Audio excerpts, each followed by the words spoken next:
I'm right in the teeth of an ambitious overland build, using a 30-year-old 70 series Land Cruiser as the base vehicle. Battling against the elements and darkness of British winter, as well as time, with a ferry booked in just 3 weeks' time to ship me and the Land Cruiser over to Spain to begin a 7,000-mile off-road odyssey. It's safe to say I have my hands full with this build. Working out of a back lane garage in my hometown in the north of England, the race is on to get this cruiser ready for the road ahead. My roster of tasks is daunting, with extensive rust repairs and bodywork to do, alongside a full respray. I'm also going to be rebuilding or replacing most of the mechanical components on this vehicle. This list includes a full driveline overhaul with new prop shafts and U-joints, new wheel bearings front and back all round, a total overhaul of the braking system with new calipers and discs, rebuilding my starter motor, some bottom end engine work, and a power steering hydraulic system overhaul, alongside a myriad other smaller tasks. On top of that, I have a whole host of new accessories to fit, and fabrication work to complete, including a new winch for recoveries, new custom wing mirrors, a new stainless steel water tank and water system, and a brand new auxiliary electrical system, driven by Red Arc technology and lithium batteries. All this is going to contribute to my dream overland vehicle, built to tackle a once-in-a-lifetime overland opportunity. But with the clock running down and my departure looming, do I have what it takes to get this thing over the line in time? These Land Cruiser wing mirrors are at the end of their life cycle. They have taken an absolute beating over the years, and at this point, they're pretty much held together with duct tape, glue, and screws and bolts in places that they really shouldn't be. This all started a couple of years ago when I knocked the glass out of one of the mirrors on a tight off-road track somewhere in southern Portugal. Since then, these things have only gotten worse, and on my last trip, I found myself repairing these mirrors daily, with the mirror drama culminating in me ripping both of them clean off on a four-wheel drive track. They've been repaired so many times, and are now in such bad shape that I don't think they'd pass a British MOT test. So coming up with a new system for these mirrors is becoming an integral part of this phase of my overland build. Unable to find anything off the shelf in the quality that I wanted, I've settled on the idea of building my own mirror brackets. I bought these universal truck mirrors and acquired a few pieces of steel with the intention of putting my fabrication skills to the test to see if I could devise something tough, durable and functional, and with classic Land Cruiser good looks. These wing mirrors have had a really hard life, and as you can see, they're kind of suffering. One on the other side is even worse, it has a big crack over it. And so I'm going to be building my own system for mounting these on a new bracket. We're going to get a piece of steel and bend it into kind of like a triangular shape and have it mount on down here, which will give you 2 points of contact rather than the kind of like one. And I will have 2 pivot points, one here, so that when I'm off-road and these get hit by trees and all kinds of, plant life and that, it's not doing damage to the mirror like it is right now. The problem with this one, it has a rigid point here and it doesn't pivot, whereas this new design is going to pivot here, so they'll be able to come right all the way in. So it'll be kind of make it up as I go along kind of system. A bit of a report, an update for you as to how things stand. I am making progress, but honestly there's so much left to do that it is quite intimidating, and theoretically only have 2.5 weeks if I'm to make this ferry. I mean, looking at it, to be quite honest, this is like a month and a half's worth of work at least. So I don't know whether I'm going to have to start picking and choosing the jobs that I do, or I don't know what really, but it is getting to the point where I'm like, wow, this is, I've got a lot to do and very little time. Alright, so back at the garage today. I've got the cruiser halfway pulled in. I'm going to try and do those mirrors today. Pressure's on now, honestly, so yeah, I really need to get cracking.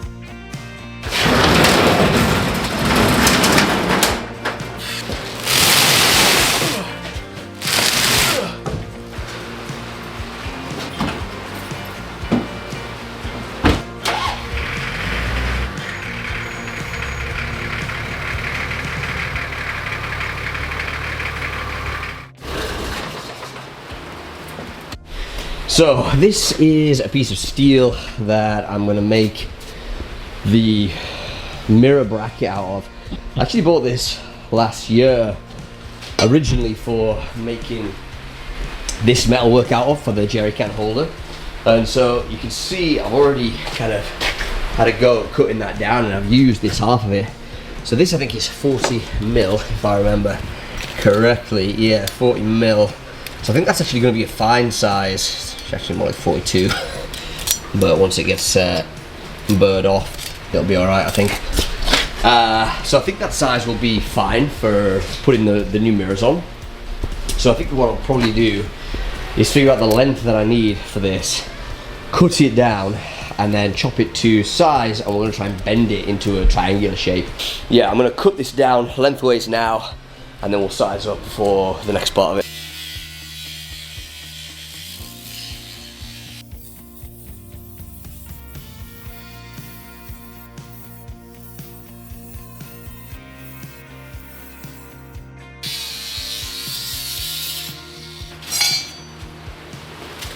Okay, so there we go. Got a nice piece of steel there, which is, have a look, 85 centimeters, 850 logs. Okay, so this is kind of my thoughts on how this is going to go together. I've got my new mirror here, and it attaches with a couple of screws here, and they come out, pulling this out, and so this is going to kind of fit into a tube, which I will weld onto here so that it has like a post to fit down onto. This is going to go on here, like that. And this needs to be around about the same kind of spacing. Maybe I'll go a little further just for the crack, you know? Basically, if that's going to sit there, this is really not the most accurate way of doing things. I basically need to mark on here where the pipe's going to go. So the idea is it's going to kind of sit on here like that. The pipe's going to come through here, and it's going to be able to pivot on the point on the vehicle there. I'm going to need to bend it around about here so it goes down into like a triangular sort of shape. So if I'm sticking it on like that, I can start to bend maybe here, and it's going to be bent into a triangular shape that way. So let's see how we go with that. So I'm going to try and go for kind of like a fairly shallow radius bend so that it curls around. And then I've got the mark on here, which is where I'm going to weld the post for the mirror. So that's where it's going to attach on there. And so yeah, let's give this a try.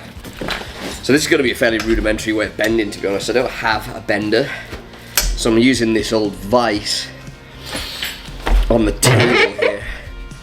We'll see how far I get with this. So we'll use the top of the vise as a very rudimentary kind of square. Let's see how we go with this. We do want it to be pretty close there. Yeah, there you go. Moving. Here's where it could go south if I'm not careful. That's a nice radius on that. Okay. We're getting somewhere with that. Leave that there. So that's the finished result, if you can call it that. Very rudimentary, but you can see how it's going to work, if indeed it is going to work. So that's going down to there. I think we can safely chop off a chunk of that there. That's the idea behind it anyway, so yeah, you see it clearly there. So I'm lacking any kind of squares here. I have a few at home, but I haven't brought them, so I'm going to use a very rudimentary situation here. I've got this piece of square checker plate, as you can see. So I'm just going to put this against here, because I can be fairly confident in this checker plate straight. It came straight from the manufacturer, so if I put that there, that's to check how true that is, and also I'll be able to mark this up here and take a measurement for the next one so that they're both fairly uniform. So to do that, we're gonna cut that across there. As a first cut, I really need to get a bloody square. While this is a pretty rough and ready approach to fabrication, for a hobbyist, non-professional like me, it is a bunch of fun. Sizing things up and making it up as you go along can end up feeling pretty intuitive, and if it ends up working halfway well at the end, well, that's the dream. This was my first impression of how this contraption might end up looking, and I've got to say that while the bracket protrudes out pretty far, I think it's going to look really cool once it's done. Alright, so I've kind of marked roughly on here where I'm going to bend it up, so this is going to go upwards very slightly, so it's angled on a 45, and then that's going to give us a flat part for mounting to here and also here. So what I'm thinking is I'll probably just measure the distance between here and here and bend it on that same distance so that it's roughly a square around about 38 mil, and then we're going to put that onto here, and once that tab is turned up I will figure out some kind of mounting system for the actual door. What I'm thinking is cutting a piece of box section steel and then cutting it into a triangle, so it's like an L piece, and then drilling through so I have a pivot mounting point on here as well. But I'm honestly kind of just making this up as I go along and kind of hoping it turns out alright. I guess this goes to show that like fabricating stuff is not that difficult, you know. I don't have any skills or engineering background or anything like that, as you could probably tell by this. But yeah, anyone can do this. It's really accessible to anyone to try it. So if you are thinking about doing bodywork or fabricating kind of small projects like this, I would encourage you to give it a go. It's great fun. Alright, so I've been and got a square. I realised that this is just going to be impossible to make a good job of without it. So here I've got a 50mm box section tube that actually is... That's actually a piece of waste from when I built the camper, would you believe? So 5-6 years down the line, this is coming in handy. So what I'm going to do is cut out, to begin with, a box square. So I've got this set to 50mm. Give it in my square, so square on there, in an attempt to get a 50mm square piece of this. Do that there, that side is...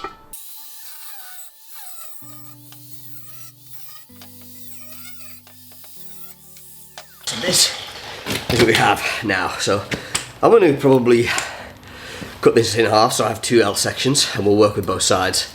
So I'm going to chop that down there now and there. We'll go from there.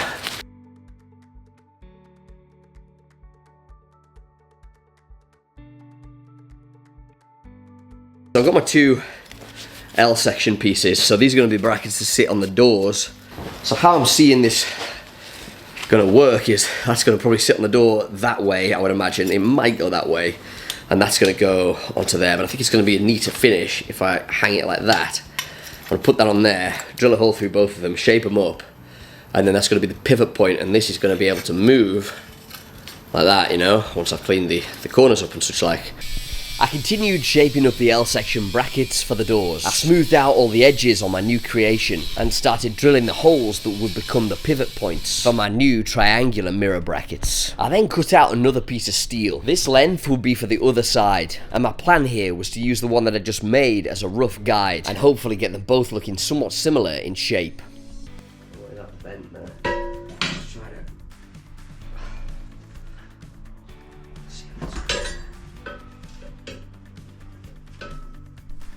I shaped the bracket for the other side, being careful to get the contours correct, so that they look fairly uniform, using a little bit of brute force wherever necessary. So check it out, I have drilled a big old hole in the top there, and built these brackets. So this is going to actually be for the tube that goes through that the mirror is going to mount onto. I'm going to put that in there and then weld it from the bottom so that it's nice and tight. But this bracket, I'm pretty pleased with how it's gone together. It's obviously just kind of like bolted loosely in place right now. But what I'm thinking is, this is going to sit right there. I'm going to put 2 riv nuts into the door right there. So I'm going to mark this off right now. I'll put a nut on here and get this all nicely into place. Mark that off, put the riv nuts in. We'll be pretty much ready to go. So the only thing holding me back tonight from actually completing these mirrors, unfortunately, is the fact that I've ran out of welding wire. So it's kind of annoying because it would have meant that I could have just stayed and smashed all the bodywork, done all this, got them painted up, and probably got a day ahead. But you know, that's the way it goes sometimes. But at least I'm going to get these all in place, mark them right and left so that I don't mess it up and forget, and get the riv nuts into the doors. I'll probably go for M6 riv nuts, I think, and use stainless steel bolts to bolt them in. But yeah, I'm really pleased with how these have gone together. Actually, it's like the Heritage Land Cruiser style that I just couldn't find in the quality that I wanted. You could only get like really cheap ones from the Far East, and it just wasn't cutting it. I don't like to call victory too early, but I'm pleased with how this is going.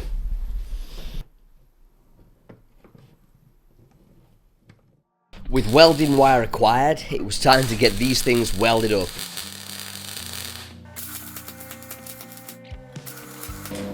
Woo! Nice. Yeah, that's working real well.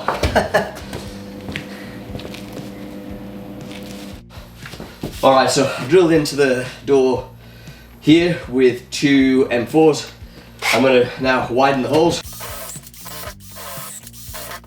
So the idea here is that I'm going to be dropping I don't know if you can see that at all, rivet nut into these. Oh, that should be perfect. So it's going to mount like that. So you can see here I've welded on a piece of tube which goes all the way through to avoid kind of sitting water and rusting out and stuff. So the tube goes on there.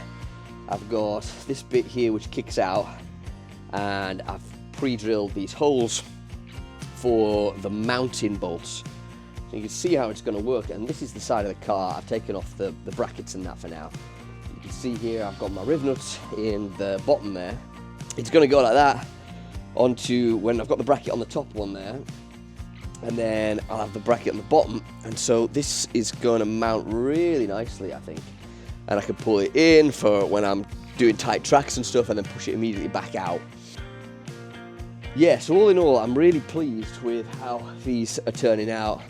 A bit more work to do, but yeah, I think that they're going to function way better than the previous incarnation of these that I had. And they're also going to look a lot better as well, so win-win really. With the mirror brackets finished, I wanted to put the entire assembly together to make sure everything works as I intend it to. Before I proceeded any further, I also wanted to sit up in the cab to get a feel for how these mirrors are going to function while driving.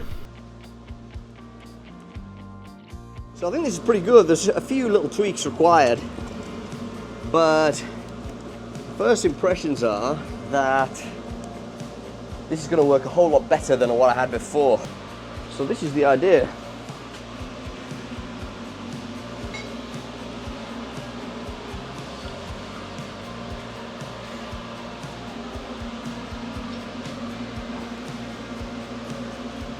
So what we'll do is, this actually needs bent down a little bit. Once that's sitting up, that's not quite right, so I'll need to just bend that up a little bit more. Obviously this will be fixed fully back once it's all done. Yeah, so they're going to go nicely onto there. So my idea is that these can be pushed fully back against the car when I'm going through thick brush and stuff. With the other ones, they were fairly fixed, whereas these are going to have a really nice pivot point. Yeah, once that needs bent down, that tab a little bit more.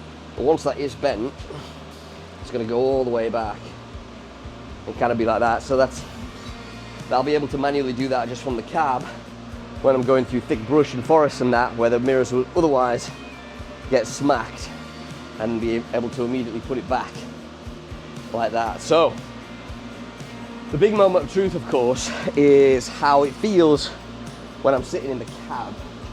So let's test that out right now.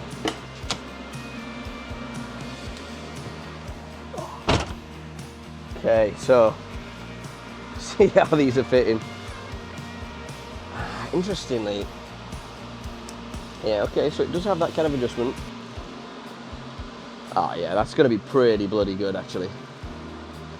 Yeah, I'll be able to get them exactly how I want them.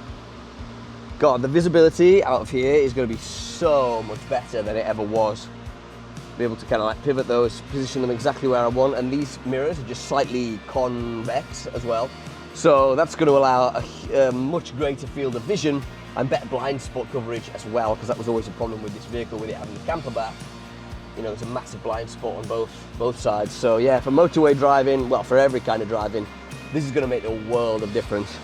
I'm really happy that I ended up biting the bullet and doing this upgrade. Yes, it's been time consuming, but it's something that's quality, it's solid, and it's going to last. So we'll take it all apart now. I will finish off the work on the components needed, and then when this car is fully painted, I'll be able to put it all back together, and we're going to have 2 really good working mirrors on either side. See you in the next one.